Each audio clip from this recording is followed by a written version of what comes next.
Une association, comment ça s'appelle déjà, les citoyens constituants. Vous pouvez prendre certains de ces documents pour éventuellement les remplir, les regarder, les renvoyer, faire partie éventuellement d'un collectif. Enfin, vous avez donc de la documentation. Je vous souhaite une très bonne soirée. Merci. Je vais laisser ça comme ça, on va voir. Bonjour à tous. Merci d'être là si nombreux.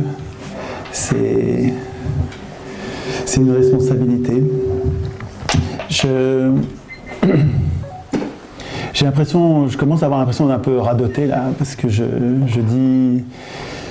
j'essaye de me concentrer sur quelque chose d'important qui, à mon avis, va tout changer, mais du même coup, à chaque fois qu'on fait une soirée, enfin, pour moi qui le répète, j'ai l'impression de radoter. Bon, je vais encore radoter un peu, mais ce que je vais faire, si vous voulez bien, c'est avant de passer au plat de résistance qui est qu'est-ce que c'est qu'une démocratie et en quoi, qu'est-ce qu'on pourrait faire pour en avoir une vraie, concrètement entre nous, sans attendre finalement que les puissants du moment ou les élus du moment nous la donnent, cette démocratie. Avant, je voudrais vous parler des livres qui me bouleversent en ce moment, et c'est toujours en rapport avec notre affaire de démocratie évidemment, et qui sont plus à tonalité économique. Alors ça va pas être long, encore que ça pourrait l'être, mais c'est vous qui déciderez avec les questions si vous voulez qu'on y revienne. Mais je vais évoquer, si vous voulez bien, quelques bouquins assez remuants.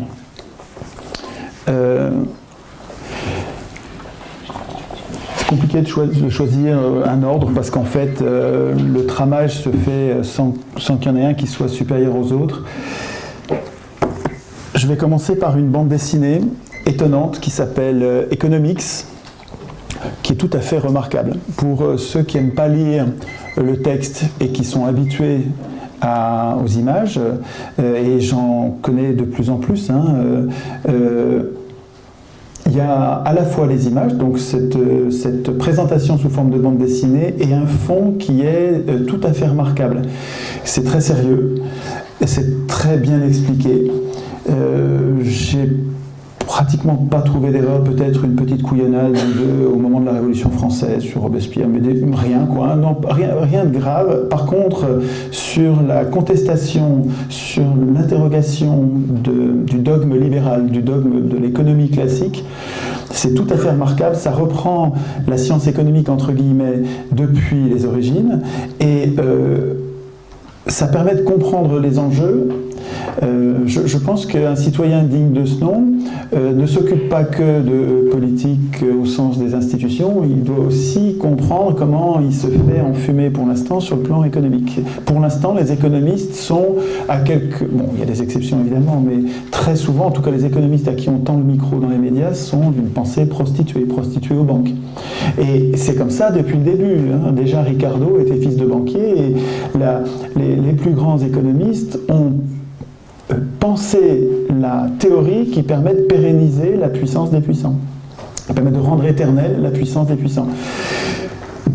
Ce bouquin-là est une façon ludique d'apprendre des choses importantes en économie.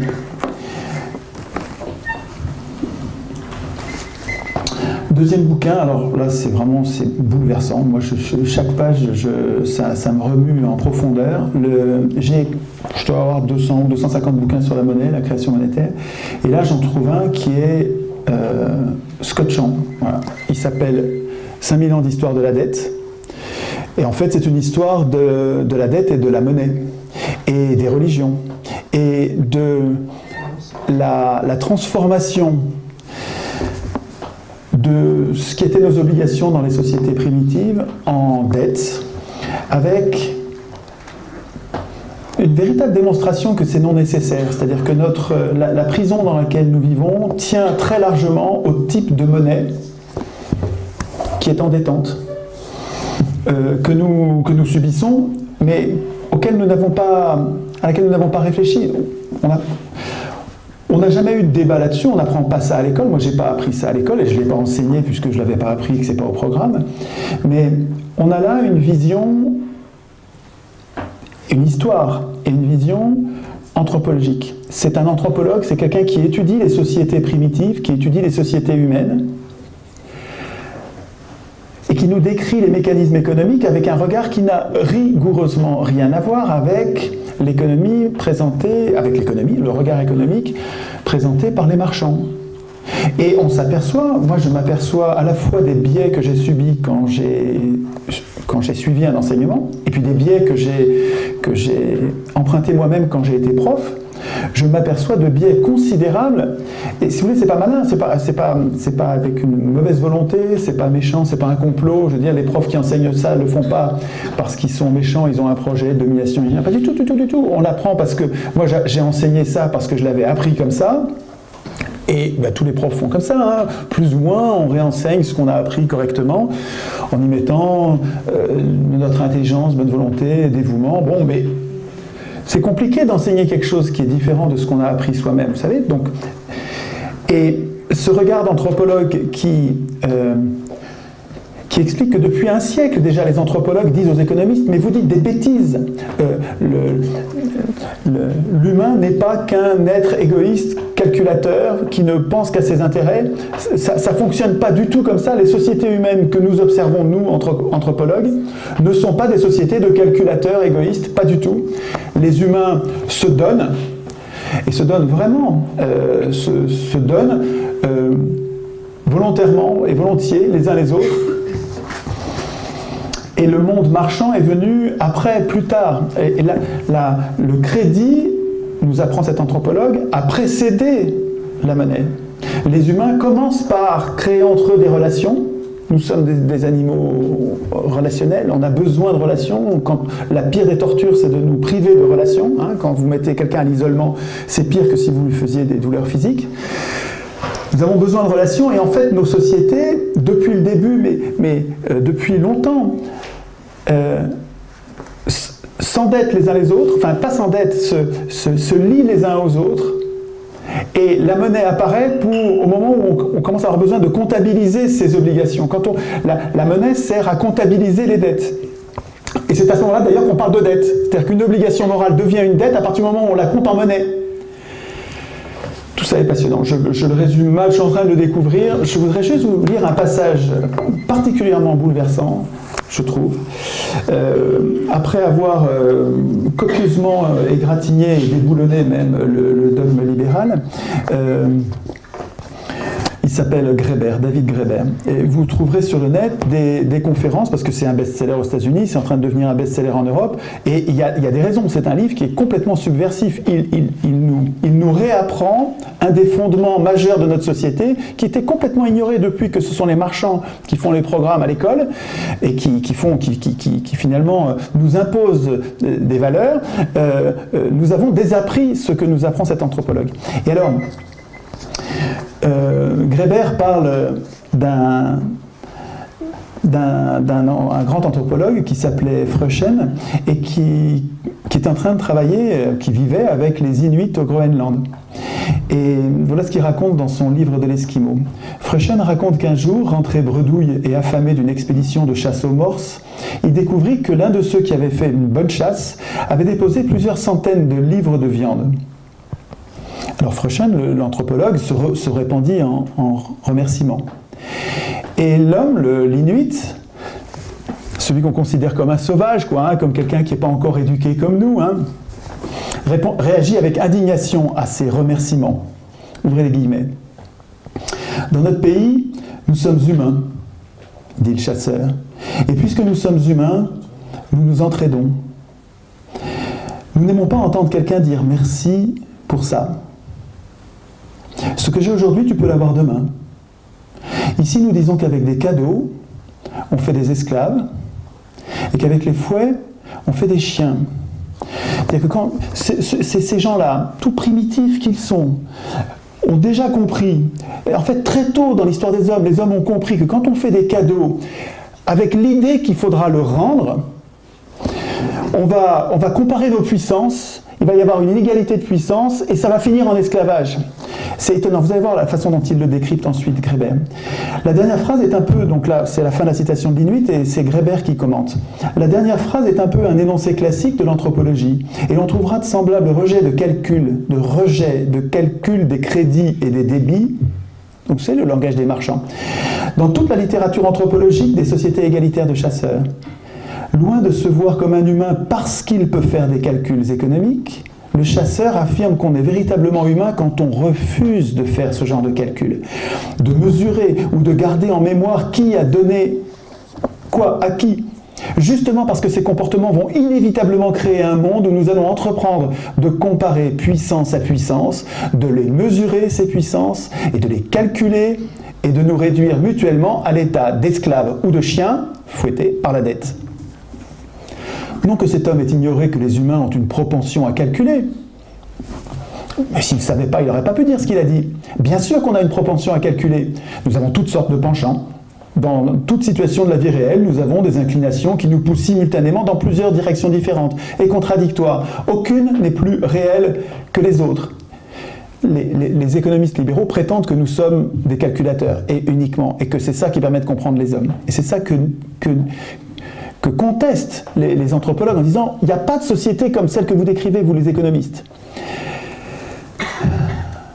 Aucune inclination, aucune envie de faire des choses n'est plus réelle que les autres. Laquelle choisissons-nous comme fondement de notre humanité et laquelle plaçons-nous à la base de notre civilisation? Telle est la vraie question.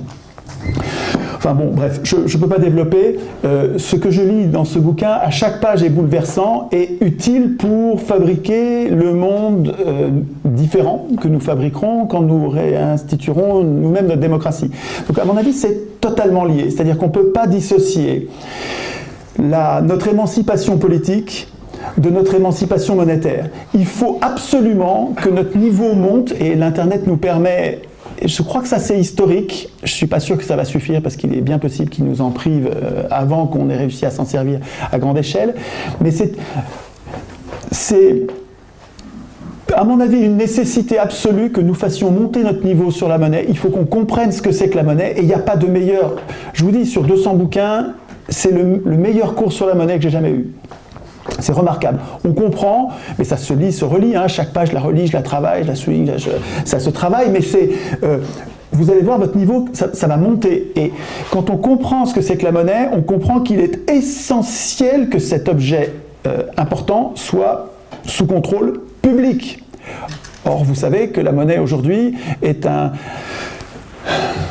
objet qui a été volé par des acteurs privés qui s'appellent les banques et qui prétendent être les seuls à être capables de le gérer correctement, ce qui est une foutaise, qui est un mensonge, qui est un rapt. Aujourd'hui, la monnaie est privée, payante, donc ruineuse, endettante, donc aliénante, rare. Donc, chômagène, elle crée du chômage, donc par construction, par la façon dont nous créons la monnaie, elle nous prive des signes qui nous permettraient d'avoir tous l'activité que nous voulons mener.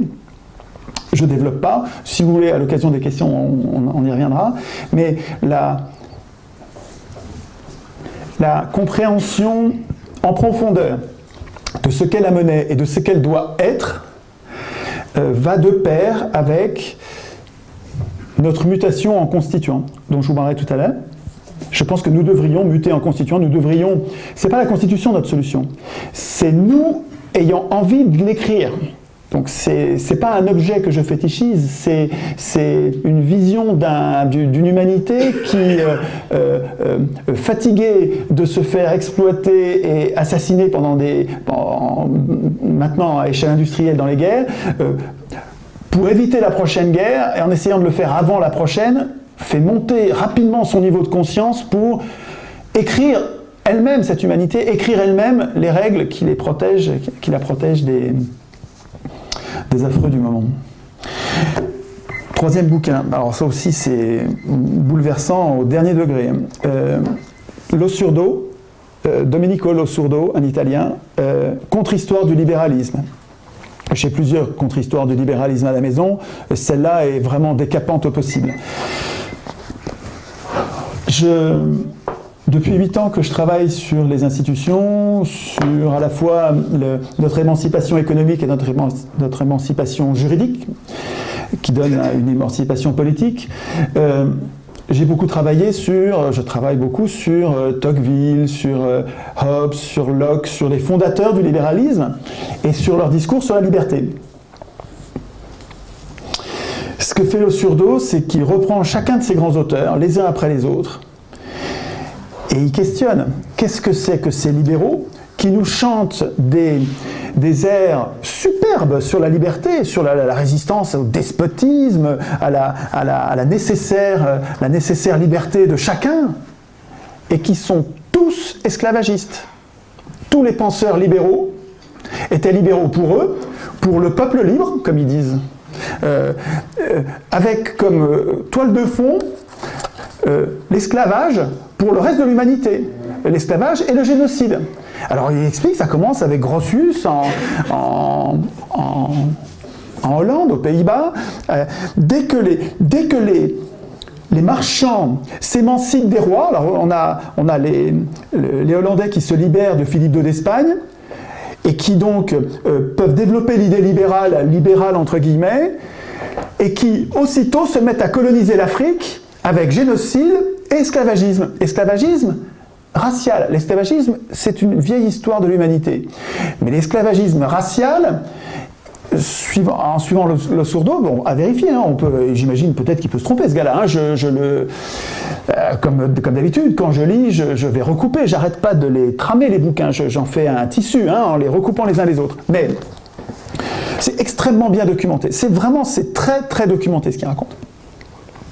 Les Hollandais les premiers, dès qu'ils sont libérés d'un roi qui, de façon absolue, les empêchait de mal faire, aussitôt, ils se libèrent sous un drapeau libéral, soi-disant, qui consiste à se libérer, eux, au prix de l'esclavage de tous les autres.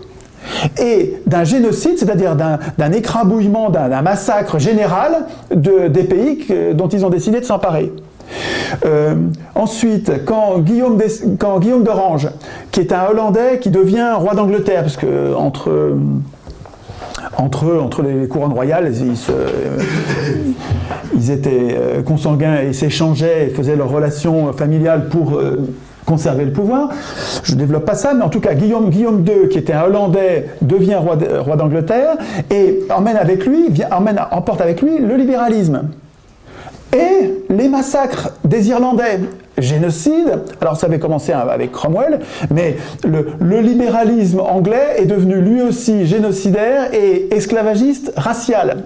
Et quand ils sont partis ensuite coloniser les États-Unis, à nouveau génocide, cette fois-ci des peaux rouges, qui sont traités comme les Irlandais, l'horreur absolue. Tout ça au nom du libéralisme, hein, avec, je répète, les plus beaux chants pour la liberté humaine qu'on ait jamais écrits, hein, les mêmes. Alors, sur quoi je voudrais attirer votre attention, c'est sur le fait que, moi je suis bien sûr sensible à ces chants de liberté que je trouve très beaux. Je voudrais juste faire attention, c'est à se méfier des escrocs, quoi, se méfier de ceux qui ont des chants de liberté et qui en fait sont au fond des choses des esclavagistes. Je ne développe pas plus, lui aussi je le trouve complètement bouleversant. En fait, le salariat très souvent semble être une version dégradée de l'esclavagisme, mais à peine parfois. Hein. En même temps, je lis, tous les matins, je me lis un peu de Germinal. Ça me calme pas ce truc-là, hein, parce que... Et puis, je lis aussi Congo, qui est un... Alors, j'ai oublié de l'apporter, celui-là. Et c'est un quatrième que j'aurais voulu vous montrer. C'est un Belge qui a écrit ça, qui est remarquablement écrit. C'est un écrivain, c'est écrit avec beaucoup de finesse. C'est très très agréable à lire, sauf quand c'est absolument révoltant, l'histoire de ce que les Belges ont fait au Congo, enfin de ce que Léopold II a fait au Congo. En fait, dès qu'un pouvoir est hors limite, c'est la cata pour tout le monde, quoi, hein, je veux dire. Donc c'est très très très important que nous apprenions, alors si on ne l'apprend pas à l'école, il faut qu'on se l'apprenne entre nous, que nous apprenions à limiter ces fichus pouvoirs. On a beaucoup à craindre de pouvoir sans limite. Or, ce qui est en train de se mettre en place en ce moment, c'est une autonomisation des pouvoirs. Les pouvoirs ont une tendance naturelle à s'autonomiser, et là, en ce moment, ils sont en train de s'autonomiser complètement. Bien sûr qu'il va falloir qu'on se bagarre contre le traité transatlantique, qui est une saloperie sans nom, qui est une trahison éhontée. Nos élus nous trahissent, ils pactisent en secret contre nous. Ok, bien sûr qu'il faudra se battre contre ça, mais le traité transatlantique, c'est qu'une conséquence. Il faudrait absolument et urgemment, admettons en parallèle, je ne dis pas qu'il ne faut pas se battre contre le traité transatlantique, mais si on se bat que contre le traité transatlantique, ça va continuer.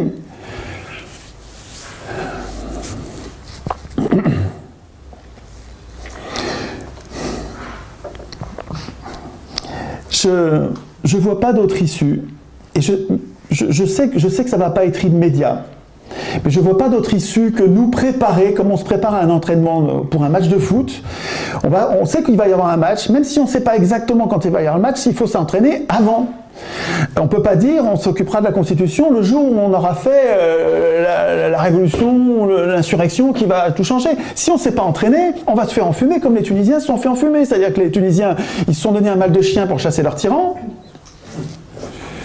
Et puis qu'est-ce qu'ils ont fait? Deux erreurs, hein. Ils ont élu leur assemblée constituante, et puis ils sont rentrés chez eux. Ah ben attends, c'est pas comme ça qu'il faut faire. D'abord, il ne faut pas élire l'assemblée constituante, parce que si vous élisez l'assemblée constituante, vous allez choisir parmi des candidats. Mais des candidats, ça va être des professionnels de la politique, ou des gens qui se destinent à la politique. Mais c'est précisément ces gens-là qui ne doivent pas l'écrire, la Constitution, parce que la Constitution, c'est le texte qu'ils devront craindre. Donc s'ils l'écrivent eux-mêmes, il n'y a pas besoin d'avoir fait Polytechnique pour comprendre qu'ils ne vont pas écrire le texte dont nous avons besoin pour nous protéger d'eux. Donc je ne dis pas que c'est des crapules, je dis que c'est des gens qui sont en conflit d'intérêts et qui sont pas capables d'écrire une bonne constitution parce qu'ils ont un intérêt contraire, un intérêt personnel. Comme un juge n'est pas capable de rendre la justice, même un bon juge n'est pas capable de rendre la justice pour sa fille. Et on ne lui en veut pas. On dit, mais ok, on ne dit pas que vous êtes mauvais juge, mais là, vous allez vous pousser parce que c'est pas à vous de juger votre fille. D'ailleurs, il va se récuser lui-même. Il ne va pas attendre qu'on le fasse parce qu'il a son honneur. Il dit, mais attends, mais je sais bien que je suis juge et parti, je ne peux pas rendre la justice. Eh bien, un député, c'est pareil. Il ne peut pas écrire la Constitution. La Constitution, elle va le brider, elle va le menacer, elle va l'inquiéter. Une Constitution bien faite, elle va lui faire rendre des comptes tous les jours. Elle va le rendre révocable à tout moment. Elle va rendre le peuple, cette constitution, elle va rendre le peuple capable de prendre l'initiative contre lui, député, pour imposer une loi que lui ne veut pas ou pour interdire une loi qu'il voulait. Mais jamais il va vouloir ça. Il va pas le refuser parce qu'il est mauvais.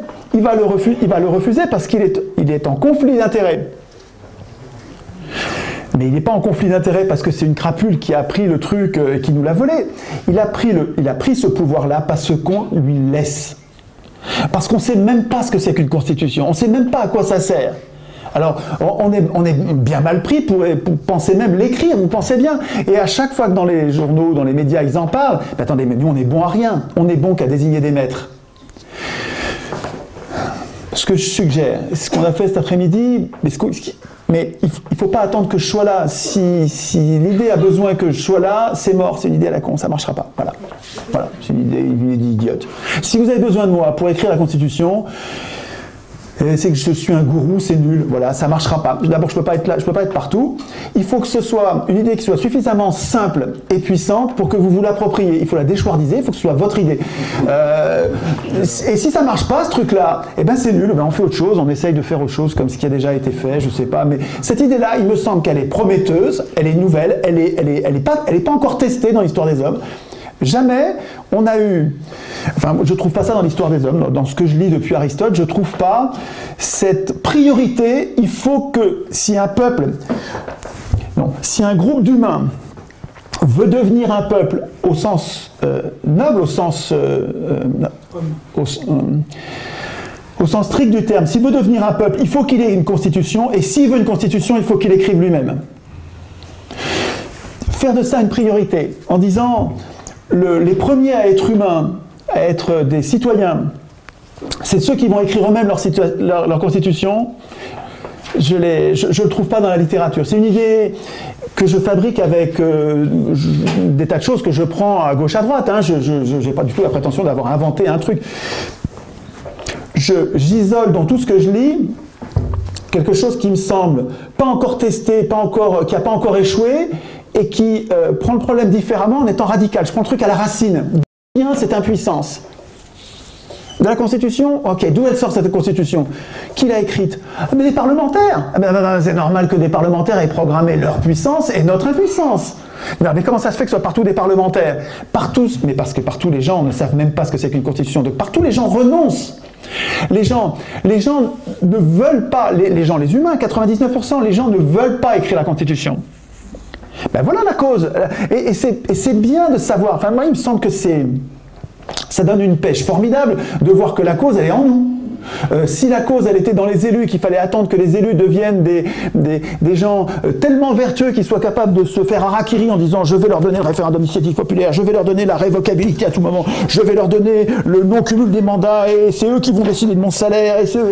Si j'attends que les élus soient capables de se faire harakiri comme ça, je vais attendre longtemps, ça n'arrivera pas.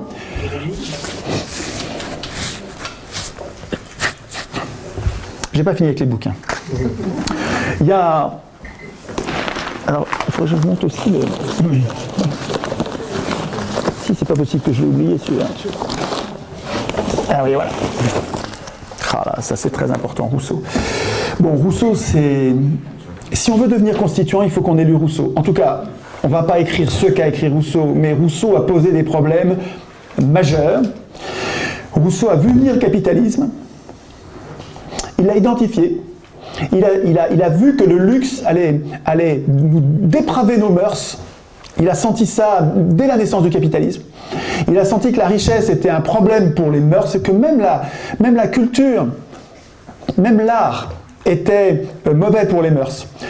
Mais surtout la richesse. Et la réflexion sur la démocratie qu'il a menée, la réflexion sur la souveraineté populaire qui a essaimé ensuite dans la Révolution française, cette réflexion, elle est majeure, elle est complètement émancipante. Et parce qu'il a été repéré tout de suite comme quelqu'un d'extrêmement subversif, alors qu'il faisait partie des encyclopédistes. Hein. Il a écrit un article passionnant d'ailleurs dans l'encyclopédie. Mais dès que les encyclopédistes, qui étaient des pourritures, j'ai hésité une seconde, hein, mais à peine. Hein. Mais qui étaient riches et qui n'avaient pas de pouvoir politique, c'était le roi qui avait un pouvoir politique et les nobles qui n'avaient pas assez de pouvoir politique à leur goût et qui voulaient le pouvoir à la place des nobles et des princes et qui ont affamé le peuple par la guerre des farines, affamé le peuple pour qu'il se soulève contre ses maîtres pour prendre leur place. Et le peuple s'est bien fait avoir. Ok. Mais donc les encyclopédistes qui étaient en train de préparer leur coup d'État, les Voltaire et compagnie. Voltaire, c'est une crapule, c'est un marchand d'armes. Hein, un marchand d'armes, un menteur, un faussaire, quelqu'un qui, quand il recevait un bouquin de Rousseau, il recevait un bouquin, hein, publié, édité. Il le lisait, il prenait du papier, il le recopiait, en virant ce qui était bien, en mettant des saloperies au milieu, plein de petites pépites de saloperies, des trucs insupportables, des saloperies, et puis il l'amenait chez l'éditeur et il le publiait au nom de Rousseau. Et... Le parangon de la tolérance, de la raison, de celui qu'on nous demande d'admirer comme un modèle, quoi. Hein. Un faussaire, un menteur. Il a persécuté Rousseau. Je vous ai déjà parlé en conférence d'un bouquin, alors oui, il est abîmé mon bouquin, bon, mais en poche il est costaud, hein. Je peux vous dire, je garantis qu'il est costaud, 5 €, le rapport qualité-prix est formidable. Un des meilleurs bouquins. Tout Rousseau est bon. Mais l'explication de Joiry sur Rousseau, c'est plus que savoureux, c'est épatant, enthousiasmant, c'est-à-dire qu'il articule le meilleur, c'est un best-of de Rousseau, mais bien articulé avec la pensée de ce salaud de Locke, de cette pourriture de Hobbes, de toutes ces crapules qui tournaient autour, qui cherchaient à naturaliser l'impuissance populaire. Tous ces libéraux qui avaient autour de lui, là, tous ces physiocrates, tous ces gens-là, et les Hobbes, les Locke, tous ces gens-là, et puis tous ceux qui défendaient la monarchie absolue, cherchaient à rendre éternelle la servitude populaire pour le bien de la petite clique pour qui il bossait, dont il faisait partie. Rousseau était seul contre tous, enfin, ouais, pratiquement seul contre tous. Il y en avait d'autres, hein, comme Marat qui sont venus après, mais à l'époque, là, Rousseau, vraiment, c'était... Et le bouquin de Jouary est étonnant. Et alors, si je vous en parle, c'est parce que j'ai découvert un autre outil qui est un double CD. Donc ça coûte 3 francs 6 sous, enfin on s'en fout, les euros ça sert à ça. C'est des CD, ça s'écoute en voiture. Et ce bouquin-là, moi je l'ai lu 10 fois, hein, je l'ai lu, relu, ranoté, réannoté. Mais quand on écoute le truc, c'est encore une dimension nouvelle. Vous êtes dans les embouteillages, vous ne perdez plus votre temps. Alors j'ai l'habitude, ça fait longtemps que j'écoute des conférences, hein, en voiture, je vous conseille ça parce que c'est vraiment, c'est précieux. Mais là, vous avez un moyen de continuer à vous imprégner de Rousseau et de sa corrosion, sa force corrosive par rapport au système. C'est enthousiasmant. Bon, cela, j'en parlerai à l'occasion des questions. Encore un quand même. Vous connaissez Guillemin. Enfin, j'espère que vous connaissez Guillemin. Si vous ne connaissez pas Guillemin, vous êtes un vénard. Là, votre vie va bientôt se transformer quand vous allez... Mais bon, même si vous connaissez déjà Guillemin, il y a un bouquin qui vient de sortir qui est exactement celui qui nous manquait. Guillemin, historien épatant, formidable, avait enregistré sur le net, donc avait enregistré à la télé, et c'est disponible sur le net, une série de conférences sur Napoléon, une série de conférences sur la Commune, donc 15 conférences d'une demi-heure sur la Commune, une série de conférences sur l'avant-première guerre mondiale pour comprendre comment les crapules industriels et banquiers ont voulu financer et déclencher les guerres.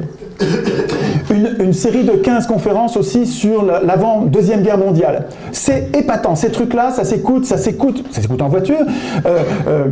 Vous allez les écouter 3, 4, 5 fois, c'est inépuisable. À chaque fois qu'on l'écoute, on découvre des trucs nouveaux qu'on n'avait pas entendus à la première écoute, c'est enthousiasmant. Et puis il y a celle sur Tolstoï. Moi j'avais gardé ça pour la fin en disant Tolstoï, ça m'intéresse moyen, quoi, hein, la littérature, bon. Mais c'est que Tolstoï, il a passé 50 ans de sa vie à écrire des romans, ok, Guerre et paix, Anna Karénine, ouais, ok. Et puis à 50 ans, comme Rousseau, à 50 ans, il s'est retourné, il est devenu un art, mais un art dur, hein. Il est devenu à la fois croyant, donc une foi en Jésus qui fait le lien d'ailleurs avec Guillemin, c'est pour ça que Guillemin en parle, mais une détestation des églises et une détestation des gouvernements. C'est frais à lire, hein. Tolstoï, après 50 ans, c'est frais, oui, ça réveille, hein, et c'est tonique. Alors il y a pas énormément de textes de Tolstoï. Là, j'ai apporté des petits, parce que je pèse lourd, là, mais il y en a un petit qui s'appelle L'esclavage moderne, qui est au vitriol. Au vitriol, c'est vraiment remarquable, un Tolstoï complètement méconnu. Et puis un autre qui s'appelle L'Évangile. Alors, moi, je suis un mange-curé, quoi, hein. Normalement, je suis complètement athée, je crois en ni Dieu ni diable, et que je vous parle d'un bouquin qui s'appelle L'Évangile, mais c'est quelqu'un qui conchit les églises complètement. Il a été excommunié pour ça. Et donc, il a réécrit l'histoire de Jésus, enfin, le message de Jésus, expliqué aux enfants, et en fait, je retrouve la morale anarchiste de Kropotkin. Ça, encore celui-là, ça, c'est des tout petits bouquins, ça, hein, c'est rien du tout, hein, mais c'est des fondements, ça. Moi, c'est la morale anarchiste de Kropotkin, ça te bouleverse, il n'y a pas plus bon, c'est à la fois gentil, intelligent, prometteur, ça peut marcher, il y a une pensée anarchiste qui est complètement, évidemment, salopée par les bourgeois, hein, les possédants, quoi, qui ont évidemment très peur de cette façon de penser, mais lisez-les avant de penser que c'est des terroristes ou des poseurs de bombes, parce que c'est pas des poseurs de bombes, hein. Tolstoï, il n'y a pas plus inoffensif que Tolstoï, qui était pour la non-violence, qui a beaucoup inspiré Gandhi, ils ont communiqué, enfin, c'est pas du tout des poseurs de bombes, hein. Et c'est une pensée extrêmement stimulante. Il y a un rapprochement moi qui me paraît de plus en plus naturel, entre la pensée anarchiste qui se méfie des pouvoirs, de tous les pouvoirs, dès qu'il y a un pouvoir, il s'en méfie, avec la démocratie. La démocratie, c'est on va exercer le pouvoir, nous les 99%, même les 100%, il peut même avoir les riches avec nous, hein, puisque ça va être un homme, une voix, hein, donc... 200 ans de démocratie à Athènes ont permis aux pauvres de gouverner pendant 200 ans, puisque un homme, une voix pour voter les lois, ça donne les 99% qui décident de leurs lois, hein.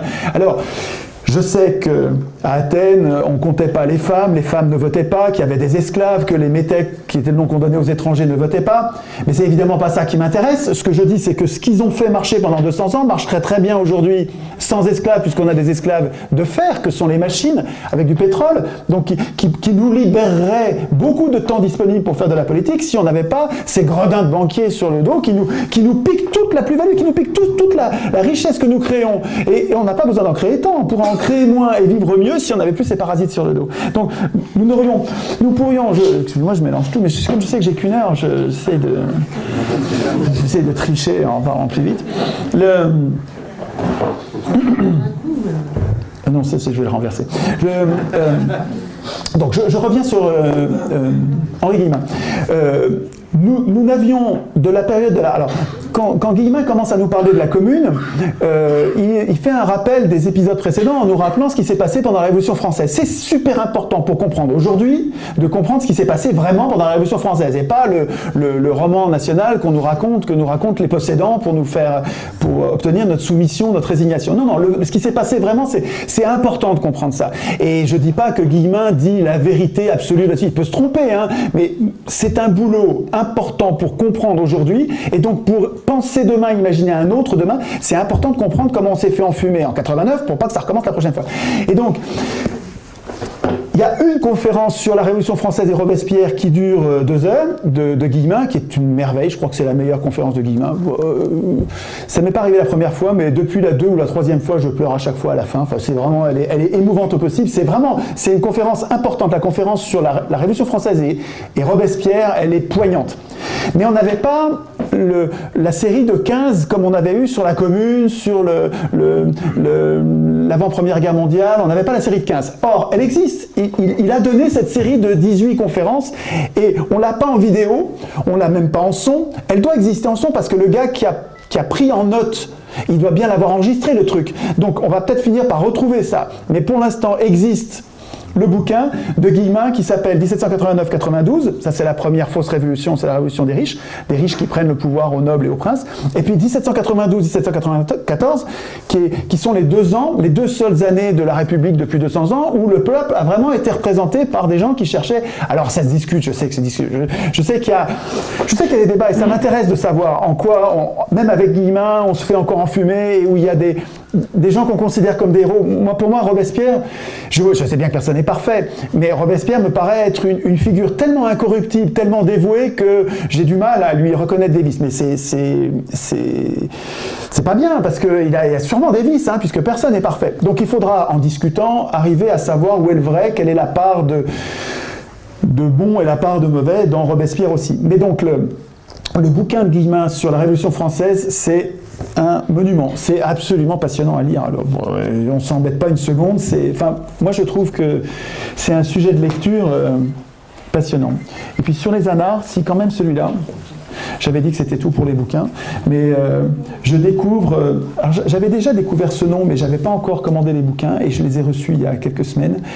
Un gars épatant, étonnant, un contemporain de Proudhon qui est un des premiers anarchistes, en tout cas catalogué dans les premiers anarchistes, et c'est un contemporain, c'est la même époque, il s'appelle Bellegarrigue, Anselme Bellegarrigue. Il a très peu écrit, le manifeste complet de l'anarchie, il y a quelques articles, c'est extrêmement intéressant, c'est très très très décapant,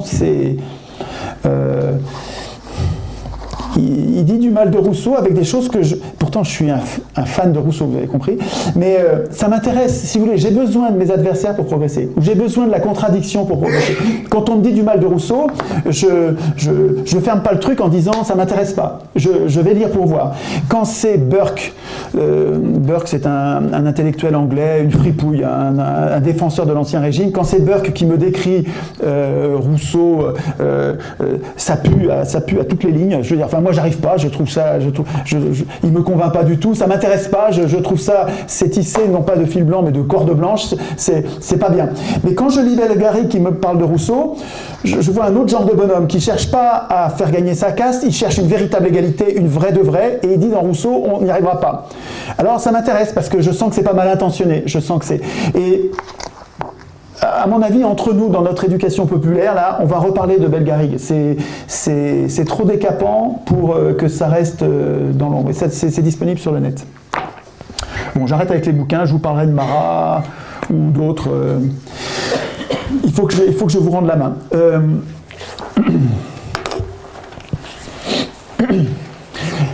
On est assez nombreux là. Ce qui serait bien, c'est qu'on arrive à créer un échange pour que vous me signaliez et qu'on se parle entre nous pour examiner les objections. Qu'est-ce qui ne va pas marcher? Pourquoi ça ne va pas marcher? Pourquoi c'est une idée à la con? Qu'est-ce qui reste à améliorer? Ceux qui étaient là cet après-midi dans les ateliers, qu'est-ce qui était bien, mais qu'est-ce qui n'était pas bien? Comment il faudrait faire pour que ça se passe mieux? Et surtout, qu'est-ce que vous pouvez me donner comme idée? Et là, je pense je nous vois, j'adore cette idée, je nous vois comme un cerveau collectif. Le blog que j'ai créé il y a 8 ans, là, c'est le blog et le forum, et puis maintenant Facebook. Putain, mais c'est un cerveau collectif, mais c'est fabuleux ce truc-là. Quand tu dis quelque chose, si tu te trompes, tu te fais tout de suite moucher. Non mais c'est précieux pour progresser, ça, c'est vachement bien. Quand tu dis un truc, tu avais oublié une bonne idée, paf, elle sort. Putain, quand tu as une idée, il y en a un qui te dit, mais ça, il y a quelqu'un d'autre qui l'a déjà dit, qui l'a approfondi, tac, tu trouves la référence. C'est un cerveau collectif, mais c'est fabuleux cette impression. Hein. Alors on dépend les uns des autres, mais de façon bienveillante et positive, c'est tout à fait... C'est addictif ce truc-là. Hein. On a du mal, tous les jours, on va chercher ce que raconte le cerveau collectif. Alors donc, ce soir on en est un, quoi. Hein. Comment on va faire pour que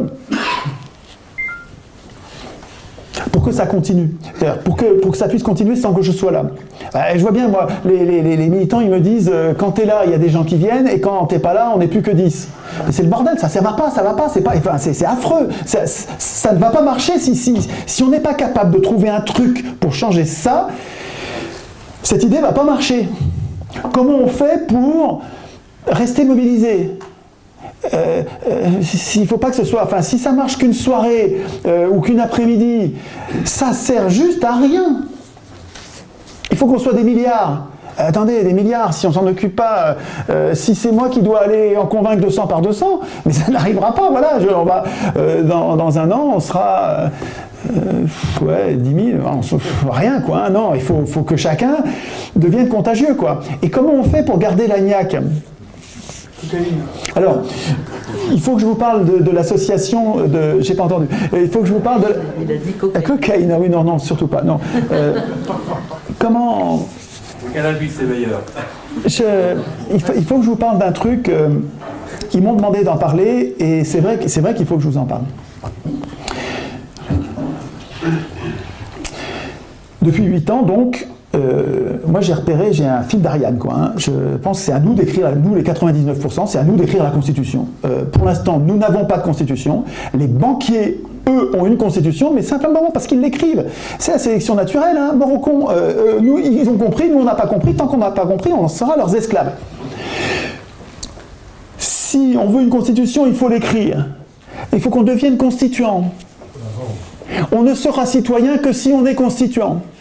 Bon, je me bagarre là-dessus, je renforce cette idée, je l'étaye, je l'affine. Et il y a des virus, là, des militants qui suivent ce que je fais, qui ont créé une association, qu'ils ont appelée, alors bon, je ne peux pas faire meilleur nom que ça, quoi, hein, Citoyens Constituants. Alors là, c'est l'association, elle est bien ciblée, bien calée, c'est au laser, on essaye de ne pas s'occuper du reste, on devient constituant. Alors je me suis inscrit à ça. Je suis devenu. Alors moi je tiens beaucoup à ma liberté de penser. Donc je suis pas dans des associations, je suis pas évidemment pas dans des partis.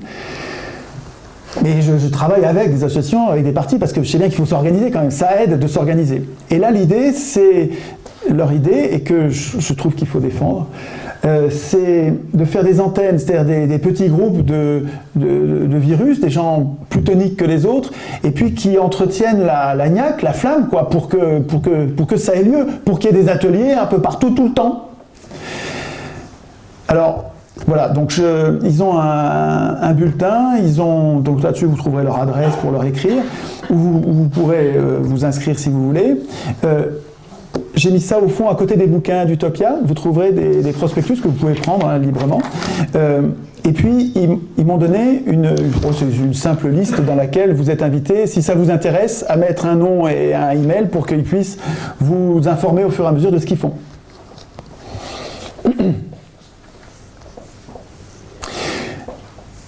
Je suis partagé. Ce qu'il faudrait, c'est qu'il y en ait la moitié. Alors, ils ne seraient pas contents s'ils m'entendaient dire ça. Ils vont m'entendre parce que, à mon avis, il faudrait qu'il y ait la moitié d'entre nous qui y soit et l'autre moitié qui y soit pas. Parce que si on est très organisé, on sera très facilement fauchable. Et je peux vous dire que si on peut changer les choses, on va se faire massacrer. Je sais que c'est pas sexy, mais bon. Et donc, si on est très organisé, ça va se finir en rafle. Alors que si on est dispersé, souterrain, que ça se passe dans nos immeubles, avec les voisins, de façon informelle, personne ne le sait, mais c'est en train de se répandre, ils vont pouvoir en attraper plein, mais il en restera plein dans la nature. Et c'est vrai qu'on est moins fort. Je pense qu'ils ont besoin d'aide, les citoyens constituants, là, ils ont besoin de renforts. Ils sont en train de naître, ils ont besoin de renforts. Mais en même temps, il faut qu'il y en ait plein qui ne soient pas dans une organisation et qu'on fasse plein de virus, des nouveaux virus, sans que ce soit organisé. Donc vous voyez, je suis partagé sur cette idée-là. Je sens bien qu'on a besoin d'une organisation, et en même temps, c'est très important qu'on soit aussi désorganisé. Donc déterminez-vous, suivant les arguments, en fonction, avec votre liberté, votre cerveau. Hein. Mais intéressez-vous au sujet, peut-être vous pouvez au moins suivre ce qu'ils font. Je ne suis pas un bon vendeur, hein, ils vont m'en vouloir, hein, parce que, bon, je vous dis des choses comme je le pense. Je pense que ces jeunes gens-là ont une énergie formidable sur le sujet qui nous intéresse. Il faut que nous devenions des citoyens constituants. Qu'ils ont besoin de renfort, s'ils sont très peu nombreux, ils auront du mal à agir. Voilà. Sur les citoyens constituants. Donc, est-ce que je peux vous faire un appel aux questions pour dire, je crois que vous avez compris ce que j'essaye de déclencher en nous, dans notre corps social, pour qu'on s'émancipe en écrivant nous-mêmes, non pas le droit, mais le droit du droit, c'est-à-dire la façon d'écrire le droit, les pouvoirs et les contre-pouvoirs. Mais tout ça, je l'ai dit et redit dans des vidéos sur Internet, c'est facile à voir, il faut que j'abrège et qu'on interagisse.